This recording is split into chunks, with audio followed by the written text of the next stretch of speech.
Today I'm teaching you guys how to set a stop loss on Robinhood Legend. Let's assume you already have this, but just in case you don't, one, make sure you have a Robinhood account. Two, make sure you actually have everything enabled with levels and options and futures, whatever it is you're trading. And three, make sure you're actually in the Robinhood Legend interface, as that's what I'm specifically talking about.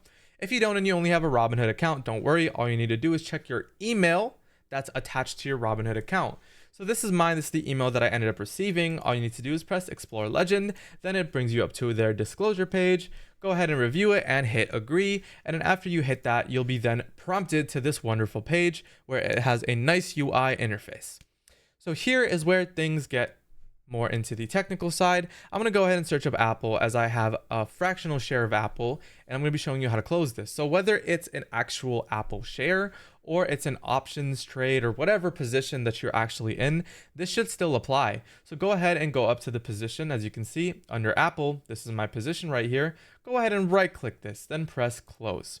What you're going to want to do here is make sure it's under sell, and if you hit sell, it'll then sell it right where it's at. And that's not what you want. What you want to do is select order type and change this to stop limit. Then what you're going to want to do is select how much you actually want to sell. So obviously it says I can only sell this much because that's how much I have, since I have a fractional, right?